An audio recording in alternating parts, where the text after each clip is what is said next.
Hey, Vishal, good morning. Morning, Jay. How are you Great. doing today?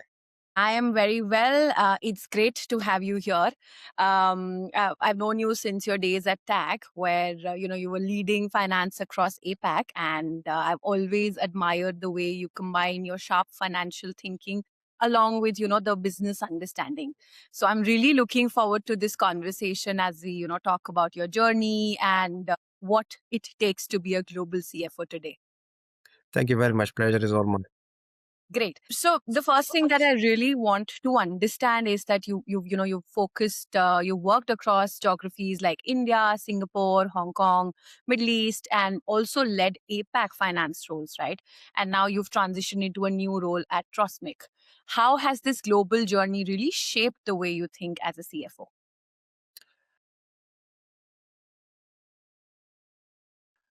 Basically, it all started with a small setup in Rajasthan. I belong from Rajasthan and really grown into different areas, different sector, different geographies. And last assignment was with TAG and now Trosmic.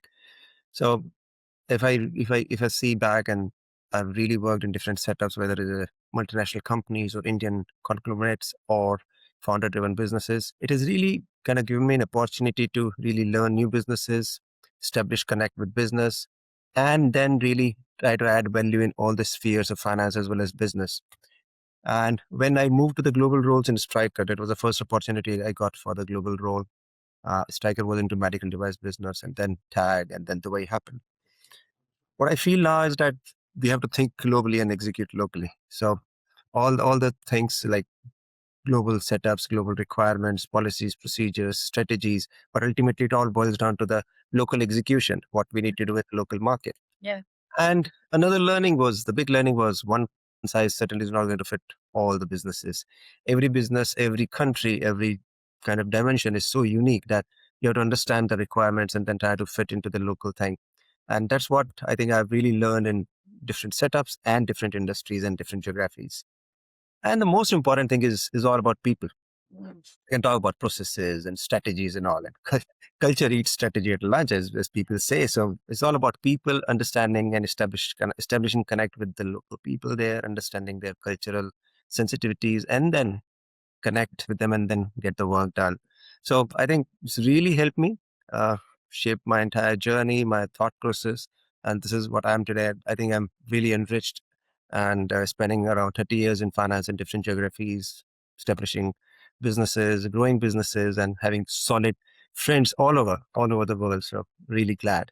And now, Trustmic journey is again a very, very different journey. Coming back to India is entirely different thing altogether. We'll talk more about that later.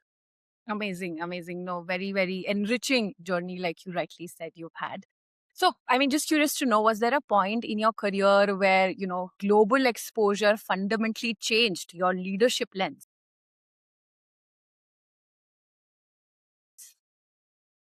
Of course, it's all about scale, policies, procedures is all given, but again, it's all about scale and then people.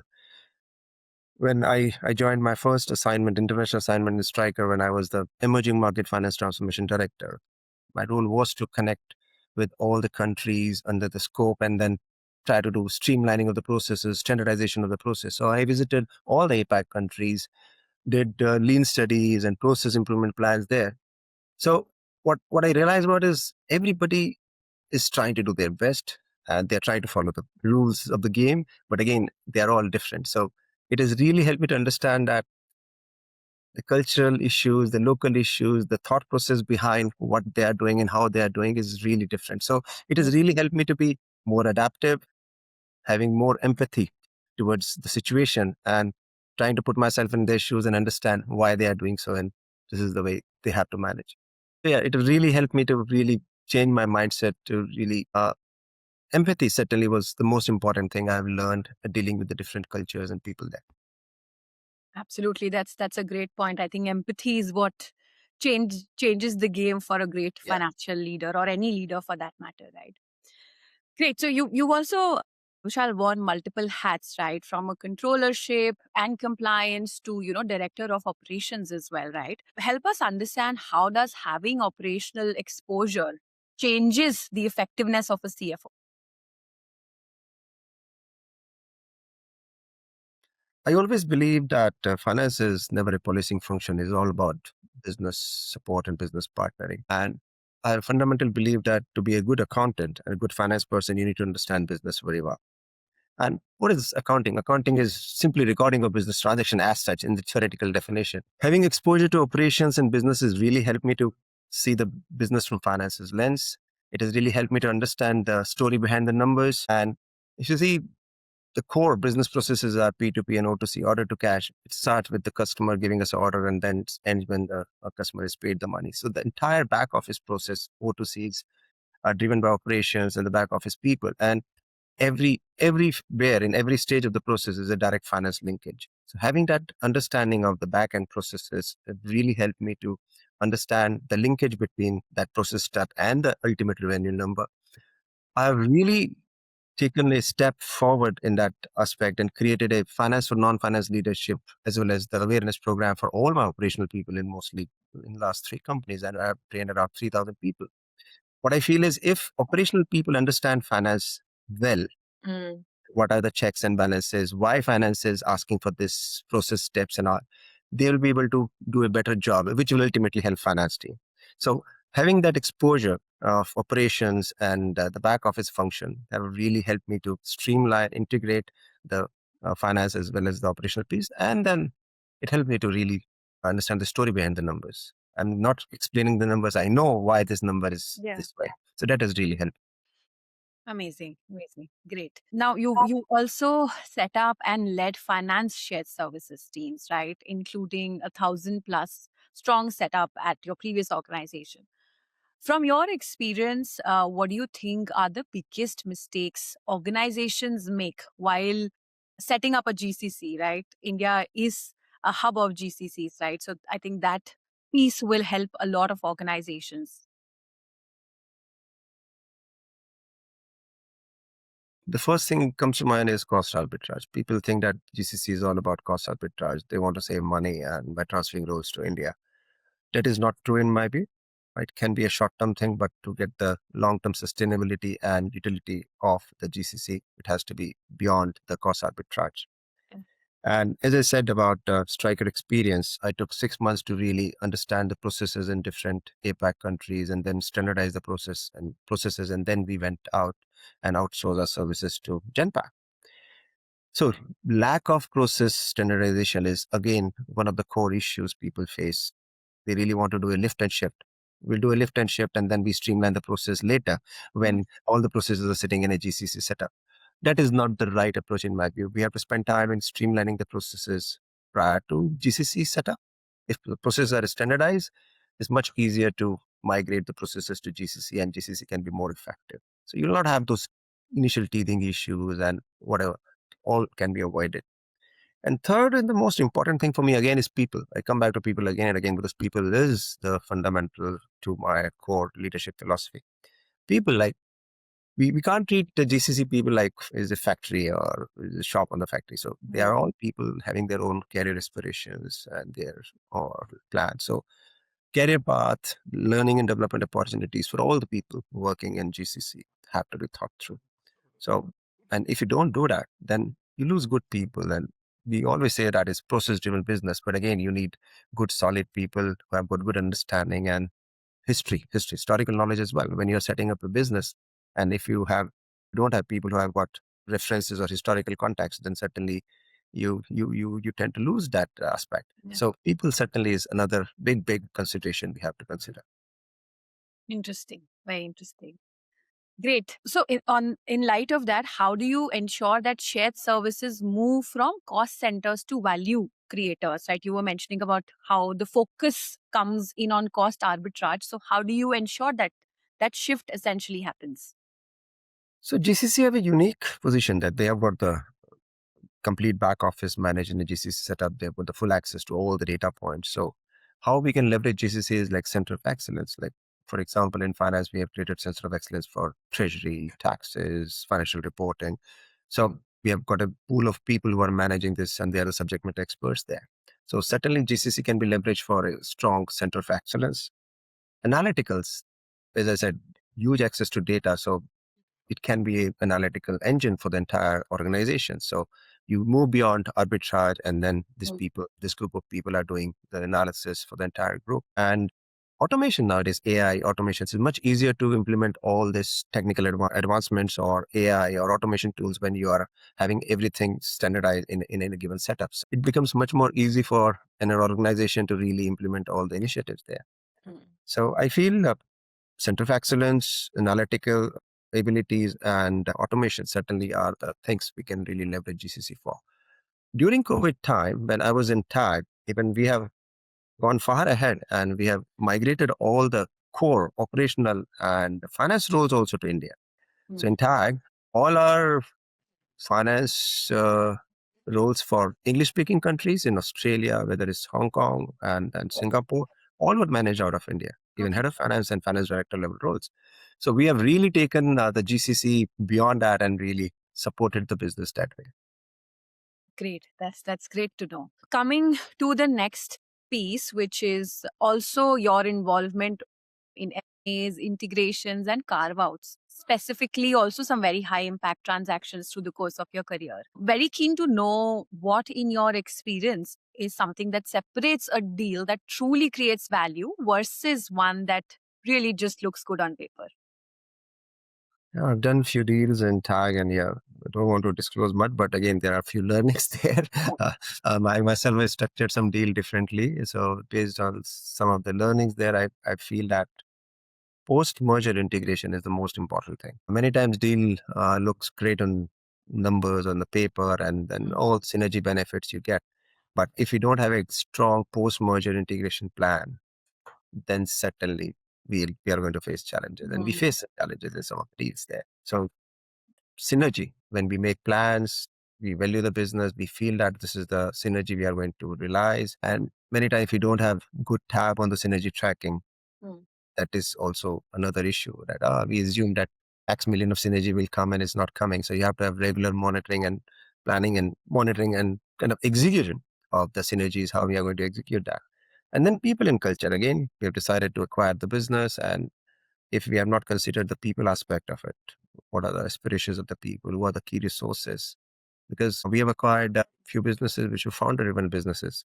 And there were some key people there who were really critical to manage certain accounts. So very, very important that we have all these things sorted out, that what is the plan for us, for all the people in future, and what are we going to do and how we're going to manage those.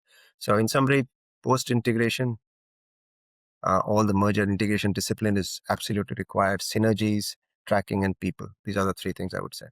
Most critical. Got it. So deep diving further into this, right? So if you were to kind of talk about the first 90 days, so during an integration, what are the things that, in the first 90 days, finance leaders must get it right?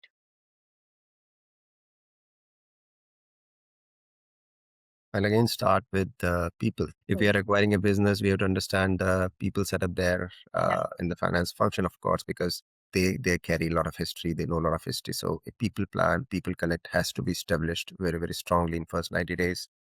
And then I'm a very traditional accountant who really believe that balance sheet is the most important document from finance perspective. P&L is important, of course, because P&L is having so much of visibility. Everybody talk about EBITDA numbers and all, but many times most of the story, most of the dirty things sit in the balance sheet. So get your hands on the balance sheet and understand what is sitting there and what are the aging of old age items and those kind of things. It really helps. So people, balance sheet, and I would say cash flow. Cash is king, and then how the cash is stuck and where the what are the working capital issues in the business. You understand that, and then 90 days, if we have a good understanding of these three core pillars, then all the things what we spoke about, post integration, synergies, and all these things can follow later. So I think these are the three things core for first 90 days. Interesting. I think that's very insightful. Talking next about navigating large acquisitions and global parents, right? So, at TAG and also across your career, you work closely with global parents, investors, as well as diverse leadership teams, right? How do you think the CFO role evolves across, say, an MNC, PE backed, and promoter led setups? Essentially?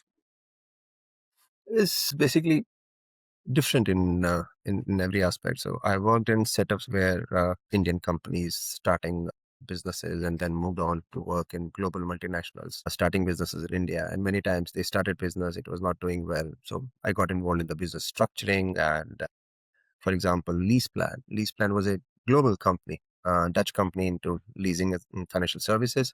They had a very bad start in India.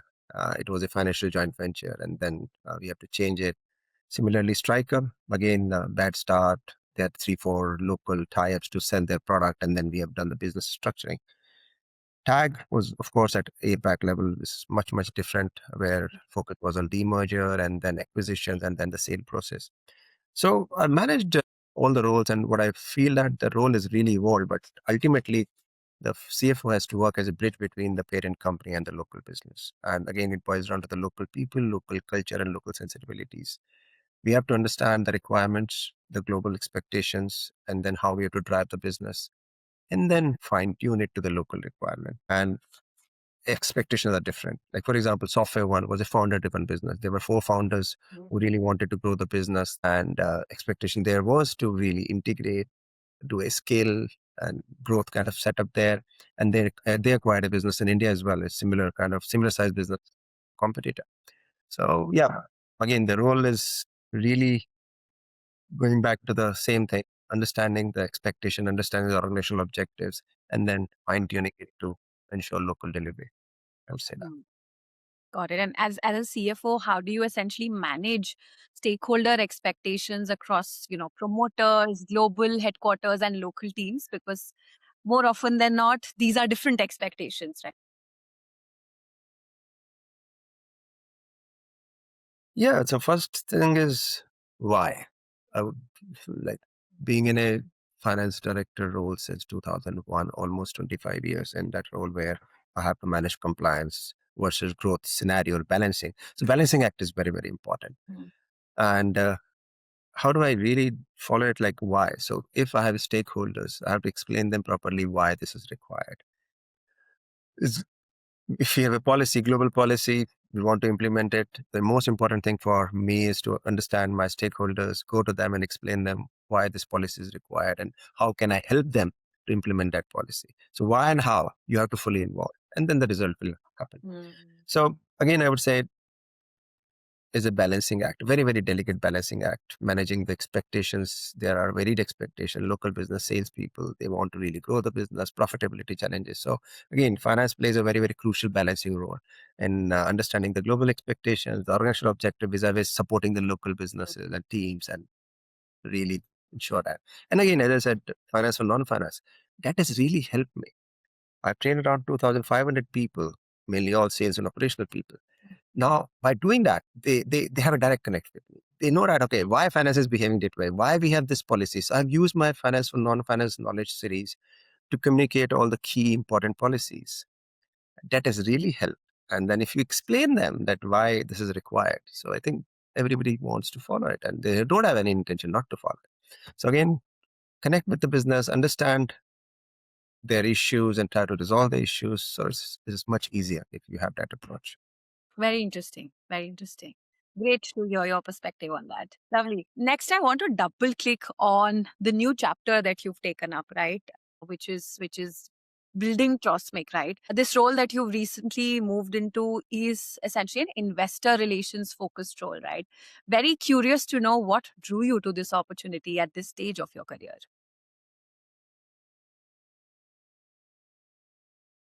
There are multiple reasons why I picked up this opportunity. First of all, is about sports, Mm. and second is about Indian sport, solid Indian roots, and connect with our culture and heritage, kabaddi. Mm. And then third is the stage. This business is at a building stage where I'm involved with the founders, and we are still creating the story and narrative. So I'm getting the opportunity to shape the narrative. In my previous assignments, whether it's Airtel, 1 billion placement for Infatel or even Tag, the narrative was there. We have to do this. Here I'm involved in setting up the narrative. How we have to really create this business, how we have to take this Indian sport of kabaddi to a global level. So I'm really fortunate to get this opportunity. I'm really excited to work with founders and make sure that our dreams turn reality. We should. How is this role, especially with an investor relation lens, different from the previous roles that you've played, whether those have been of a finance director or a CFO in your last role? I guess the core remains the same. You have to understand the business and then you have to sell the business.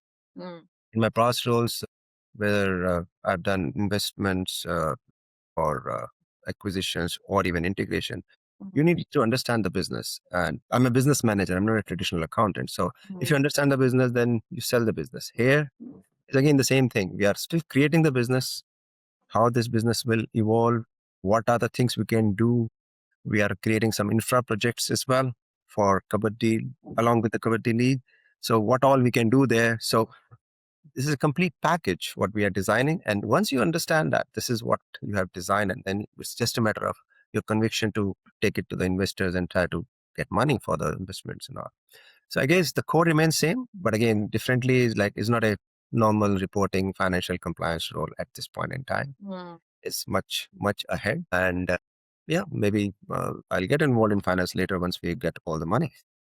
Great, great. Looking forward to seeing how your role at Trosmic evolves. And it's a great initiative to kind of, focus on an Indian sport, like you rightly Yes, mentioned. you'll hear a lot of things about this in next few months once we are going to launch this properly. Amazing. Right now, a lot of things are being debated. We Yeah. do have some challenge, or like early we were planning to do that in Dubai. We are still considering how we have to restructure the business, Mhm. the entity Correct. structure plan. So yeah, but again, we are really excited to take this Mhm. Indian heritage and Indian sport to a global level. No, I think that will be a great journey for the organization as well as for yourself.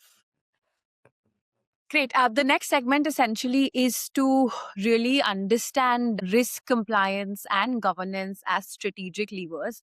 Vishal, you've always had a strong grounding in governance and compliance, right? How do you essentially ensure governance frameworks enable the business rather than slow it down?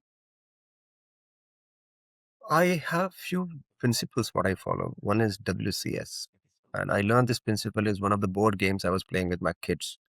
And Mm. WCS stands for worst case scenario, and second is what if. So Mm. these are the two principles I really follow, and these two principles help me to devise compliance framework, risk management framework for my organizations, and even for my personal life. So what can go wrong, and what is the worst case scenario? Mm. So these principles have really helped me in managing compliances and risk and the entire framework in all organizations practically, because most of the organizations were listed and they were following SOX and US gaps. But the detailed insights I had about this requirement or about this domain was in Striker.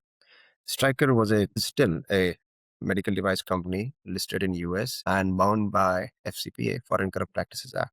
So we have to really understand the requirements of FCPA. We have to operate in India where the corruption index is very high. So we have to create the process, procedures, framework to ensure that we are doing a compliant business in India.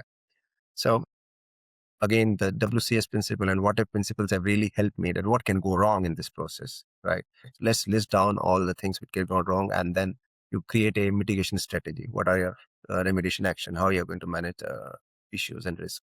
So it has really helped me in all my jobs as such. Interesting. Interesting. How do you think CFOs should think about risk, in today's volatile and global environment that we're in?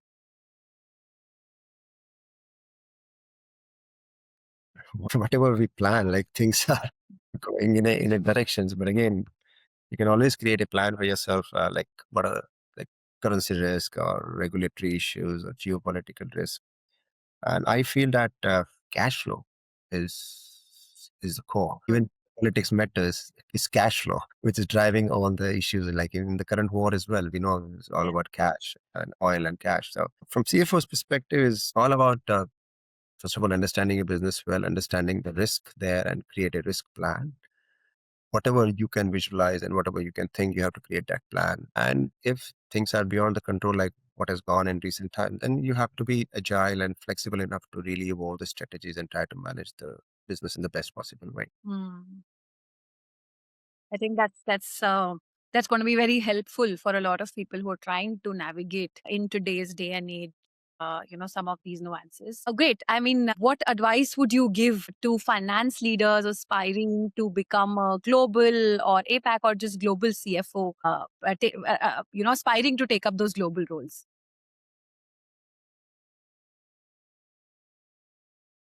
Yeah. So again, back to basics. So first of all, you have to be so good in your task or in your core work that nobody can ignore you. So that is given, right? You have to be very, very solid in what you do. And if you are planning or aspiring to become a global CFO, then I would say networking.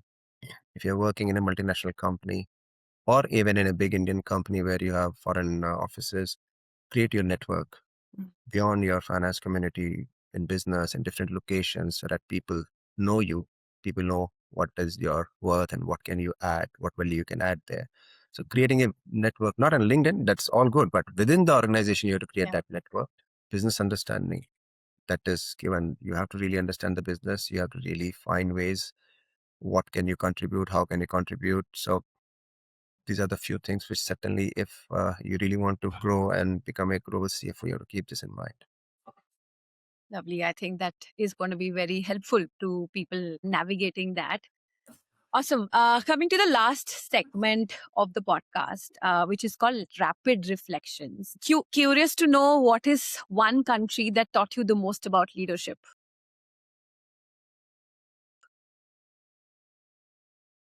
Mm. I was thinking about either Singapore or I would say India, not because I am from India, but certainly India. India, especially a company called Software One. I worked in this company when I came back from Dubai. It is a founder-led company. Mhm. Late founder Patrick Winter. He has really had big impact on my way of working, the way I think, the way I manage people, the way I connect with people. He was a firm believer of servant leadership, and I really picked this from him. And I still have Software One close to my heart. It's almost 6 years there. We've done a lot of great things in Software One from business side as well as from the people side.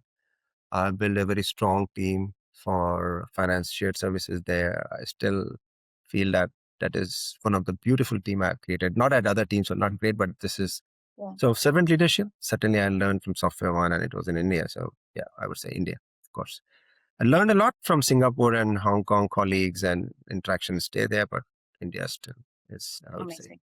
Amazing. Amazing. One skill that every global CFO must master. CFO influencing. So you have to really connect with your different stakeholders and get your things done. Influencing. So I would say strategic communication, very critical. It helps you to really connect and get the things done.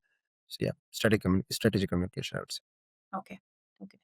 Great. Next is a lesson you learned the hard way. That is in tag, really. We've done multiple acquisitions and uh, real success of viable acquisition is discipline integration. So we were not disciplined in one of the integrations and we really suffered. So I would say post-merger integration discipline is very important. So we have to plan very well when we go for integration that how we are going to integrate the business and whatever plan. So yeah, I would say post-merger integration discipline. Okay. Got it. Next one. One thing CFOs underestimate when moving geographies. Cultural nuances. Every country is different. Every setup is different. People, Mhm. yes, they will want to follow your instructions and the policies, but they think differently. They work in a different style. So that cultural adjustment we have to be really careful when we move to the real to different locations. Yeah. And I myself have kind of initially faced issues, and then I said, "Oh, this is the way." So prepare well for all the cultural and the sensibilities before you take up any role in any of the new countries. No, absolutely. That's very important. Great. Last one. One thing you're most excited to build or change at Trosmic. We are changing daily because we are still building. So Trosmic is all about India. Yeah. So I'm really excited because this is about India. This is about our culture. This is about our heritage. This is about our sport. And we certainly want to take this sport to an international level. And the kind of nationalist feeling I get when I work in this company is super. So I'm really excited. It's all about India. Amazing. Amazing. Great. I think this was very, very insightful. Lovely conversation with you, Vishal. I think very excited to see the path that Trosmic is on. And this conversation is going to help a lot of people who are trying to navigate currently, with the current dynamics and the volatility of the world. How do finance priorities really change? So thank you so much for your time. It was lovely interacting with you. Thank you so much. And I'm really glad that you gave this opportunity to me to share my experiences. And yes, looking forward to the great world and looking forward to the peace soon. Yeah, excited with Trosmic and certainly will keep you posted. Absolutely. Thank you Thank very you much. so much. Great day. Have a good day. Bye bye. Thank you.